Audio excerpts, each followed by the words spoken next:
Hello and welcome to another episode of Vintage Super League. I am Randy Bueller. I am joined by the Season 1 champion, Steve Menendian. How you doing? Oh, it's great to be here. This is going to be a really fun, exhilarating evening. I agree. I'm glad you're excited about that because I'm not sure. I feel like you drew the short straw somehow.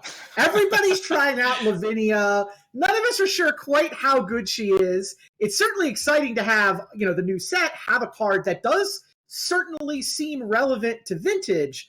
But from my seat, I think the most relevant thing she does is she hoses Paradoxical Outcome, and that's what you're playing tonight. She has a lot of effects in this format, and it is a little bit scary to be in my seat. But tonight we're going to see her from a lot of different angles. We're going to see her against Gush and Force. We're going to see her against Treasure Cruise and Dig Through Time. We might even see her against Hollow Ones. Yeah. So this is going to be tonight. I've dubbed the Lavinia litmus test for Vintage because, as you said, it's not very often that we actually get to see brand new cards in the VSL, let alone legal in the VSL and played in the VSL before it's even legal in paper. So tonight we're going to get to see something that players out there in paper Vintage haven't even had a chance to try. Yeah, I'll say she is the most relevant card for Vintage that's been printed since Paradoxical Outcome. That's probably fair. It's we'll know for sure down the line. We'll know more tonight. I guess I'm not actually sure what she's competing with for that title, so maybe that's not a super high bar. But I feel like I had to go back to PO before I found a card that might be better. Like, look, worst case scenario, she's going to settle into a sideboard role, and you can build a Hate Bear Humans deck where she features really nicely. Well, the card that most obviously competes with that is Walking Ballista, which came out about 4 months after Paradoxical Outcome. That had a huge effect on the format. Of course, it's just an upgrade to Triskelion, but Ballista is after Outcome. You make a fair point. Yeah, Outcome came out in Kaladesh, which was in 2016. Yeah, okay. Last year, there weren't a ton of... there were a lot of interesting cards for Vintage, but there wasn't one of those kind of marquee cards that really changed the format, like Walking Ballista or Paradoxical Outcome. So this is unusual. There have been... VSL has highlighted some of these cool new printings before. I mean, Dave Williams and I in Season 2 got to play Monastery Mentor right when it came out. We didn't do so well, but I think we went collectively 1-5. Ahead of your time. Exactly. Yeah, so if you haven't seen Lavinia, I mean, you probably know what we're talking about, but the details are relevant and it can be tricky, I think, to figure out exactly what she does. So it's blue and a white for a 2/2, which, sure, typical Hate Bear stats. The crucial thing, though, is the fact that she's blue means she can be pitched to Force of Will, which means the bar just isn't that high to actually get her into your deck. Having situational blue cards in a Force of Will deck is just, we've been doing that. I've played some really janky blue cards over the years just because, well, maybe the situation will come up, otherwise I can pitch it to Force of Will. So there's the base stats. Now, there's 2 different abilities on Lavinia, and it can be tough to remember which one of them is relevant. The second ability, I feel like, is the one people miss, which is if they didn't pay any mana, their spell is countered. And that is a giant big deal in Yes. Vintage. It means you can't play Moxes. Okay, she's a 2-drop that's hard to play on the first turn, so it doesn't usually come up that she's hosing Moxes on the very beginning of the game, but against a deck like Paradoxical Outcome that wants to pick them up and then replay them, very big deal. But then the other thing that, if you didn't pay any mana, counter it, that turns off Hollow One after they've discarded 3 cards to Bazaar of Baghdad. Also turns off Basking Rootwalla, which can come up tonight. Turns off Mental Misstep. Turns off all the spells in the Dredge deck. You can't sacrifice for Cabal Therapy. That cost was sack a creature. That doesn't have any mana in it. Dread Return is sack 3 creatures. That didn't have any mana in it. All of these cards get countered by that ability to turn things off that cost 0 mana. I don't know. For me, that has just been, it keeps doing weird things. Have you got a chance to test with it yet? Play some games? I have. I mean, I'm on the slate. This is a week where I'm actually playing on VSL, so absolutely. I actually, I want to finish, just make sure we get the Lavinia details out there, and then I'll tell some stories about my playtesting. The other ability on Lavinia is if your opponent can't play a non-creature spell unless they have at least that many lands in play. Right. So this also shuts off Force of Will, right? Crucially, this shuts off the big delve spells in blue decks, right? You can't Treasure Cruise or Dig Through Time unless you have 8 lands in play. So she just shuts those cards off. I mean, if you think of her, she's almost like in like a Xerox mirror match and a control on control. She's kind of like a meddling mage for 6 cards. Right? She's like, no Force of Wills, no Dig Through Time, no Treasure Cruise. That's what she does after you get past this 0 mana card portion of the festivities. But that in a format as land tight as Vintage, that ability can be a big deal. Oh yeah. So tell us about some of the interesting games you've played with Lavinia. I built this crazy deck. I actually ran it in the Vintage Challenge over the weekend, even though by then I knew it was terrible. I tried playing 5-color humans. Oh. Like, yeah. The 5-color, every once in a while, somebody shows up with a 5-color human sex. Right! Cavern of Souls, so that your Lavinia is uncounterable, is awesome. And I was actually struck by how good the mana is in 5-color humans. We're up to 3 different lands that tap for any color you want to cast a human at this point. That's enough. That's great. That's all you need. So the mana in the deck was flawless, and then you can basically just play any humans you want. So throw in your Dark Confidants. Like, maybe you want Noble Hierarchs, maybe you don't. Certainly Lavinia. The weirdest part of that deck is that Lavinia and Thalia aren't actually friends. That's right. Like, they look like they're these 2-mana hate bears that hose your opponent, and they come and you get into play, and Lavinia's like, you can't cast anything for 0. And Thalia's like, everything costs 1 now. And it's like, what? They couldn't play their boxes. Why are you making their boxes cost 1? I had a plan here. Yeah, they're unfortunately dyssynergistic. I ran into Brian Kelly over the weekend in some of the leagues playing a humans deck as well. Oh, nice. Lavinia. So he's definitely on that train as well. I found I played against a paradoxical deck who was playing Lavinia. This was last Thursday, so the first day it was legal. And I landed against Paradoxical Outcome, and the paradoxical opponent just played 4 lands and then bounced it and killed me. So I think it's very strong. But my view is that it sits on the lid, but it doesn't hold the lid down forever. You have to win, and within a time period, it's probably a little better than Meddling Mage, although it is legendary, so it's vulnerable to the omnipresent Caracas. I think it's a lot better than Meddling Mage. Like, it shuts off way more angles. The Paradoxical Outcome deck must answer it.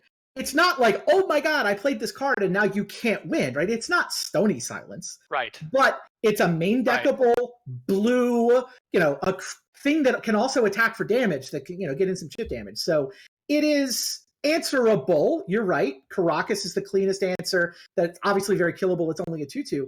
I don't think you're supposed to say, oh, well, it doesn't single-handedly beat Paradoxical Outcome, therefore it's not relevant. For me, it's like, this is cards like 59 and 60 got upgraded massively instead of having like, I guess Young Pyromancer, which is Camball in the sideboard. Right. It's just now suddenly I've got this Camball equivalent thing in the main deck that I can pitch to Force of Will. That's a pretty massive upgrade in the matchup, even if it's not unanswerable. It's not even just the strategic significance, it's the tactical counter battle significance. Yeah.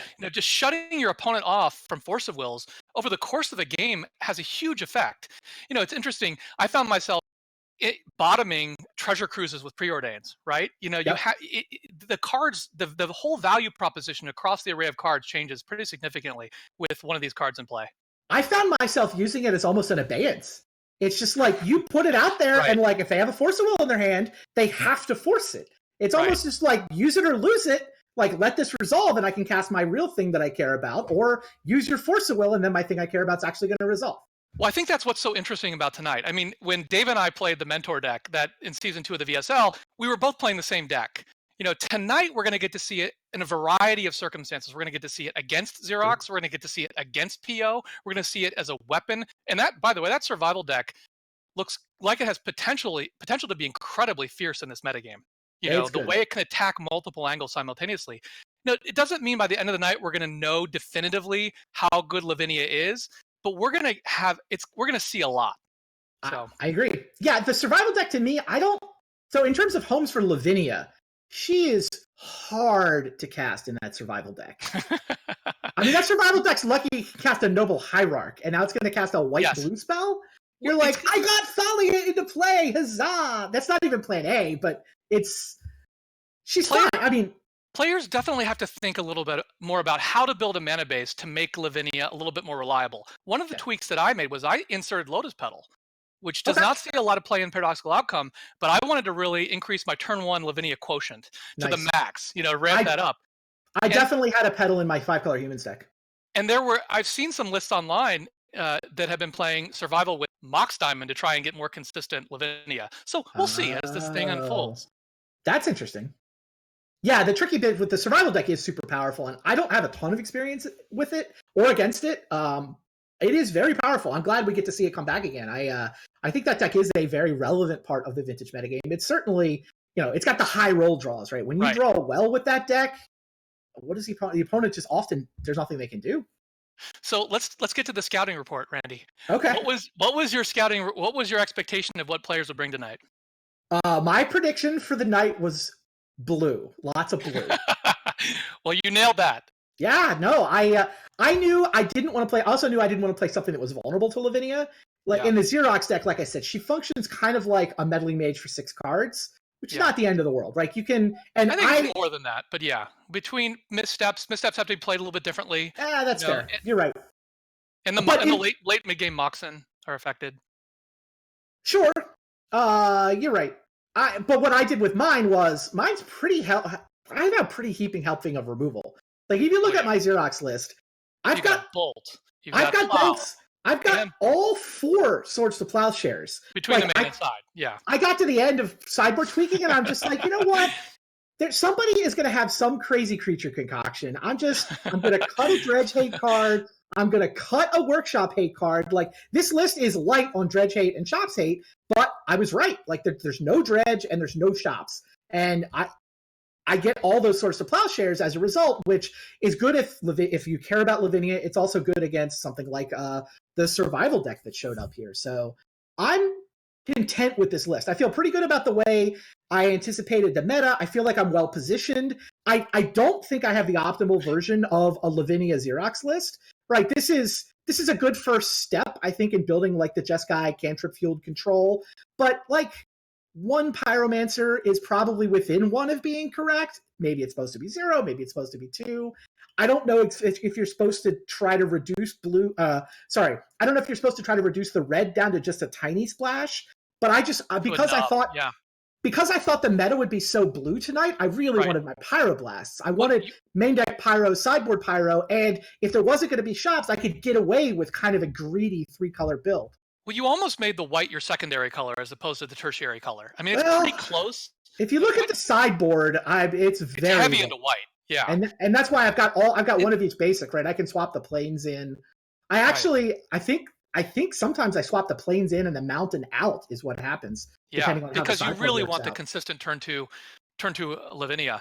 Yeah. So what did you expect Brian and Andy to play? Just to finish our scouting report. I had all 3 of you on blue decks. Like, I knew Brian had won with Paradoxical Outcome. I know you love Paradoxical Outcome, but I figured one of you would move off of it. I didn't know which one.